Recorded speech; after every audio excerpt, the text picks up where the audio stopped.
सातवीं कक्षा की एक लड़की थी, सानवी। उसके घुंघराले, उछलते हुए बाल उसकी सबसे बड़ी पहचान थे।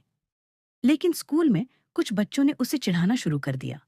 कोई उसे कहता, अरे, मधुमक्खियों का छत्ता आ गया। कोई हंसकर बोल देता, चलती फिरती झाड़ू। सानवी बाहर से चुप रहती, पर अंदर अंदर बहुत दुखी थी। उसने आईने में खुद को देखकर सोचा, क्या मेरे बाल सच में इतने खराब हैं? एक दिन क्लास टीचर मिस रतु ने देखा कि सानवी अकेली बैठी है और उदास दिख रही है। उन्होंने धीरे से पूछा, सानवी, सब ठीक है? सानवी रोते रोते बोली, सब मेरे बालों का मजाक उड़ाते हैं। मुझे नहीं पता क्या करूं।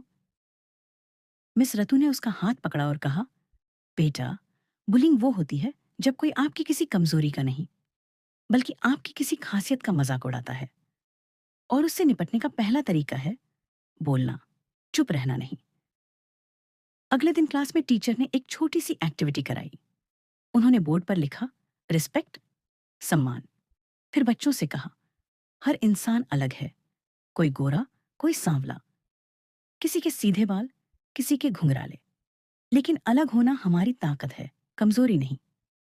उन्होंने सब बच्चों से पूछा, अगर सानवी के बाल घुंघराले हैं तो ये उसकी गलती है या उसकी खूबसूरती? क्लास चुप हो गई। धीरे धीरे सबने कहा, खूबसूरती। फिर टीचर ने कहा, किसी को चिढ़ाकर हंसना नहीं, किसी को समझकर साथ देना सीखो। उनकी बात बच्चों के दिल को छू गई। जिसने भी सानवी को चिढ़ाया था, वे पास आए और बोले, सॉरी सानवी, हमें पता नहीं था कि तुम्हें इतना दुख होता है। सानवी मुस्कुरा दी। उस दिन उसने सीखा, बुलिंग से निपटने का सबसे अच्छा तरीका है सही इंसान से बात करना और अपने लिए खड़े होना।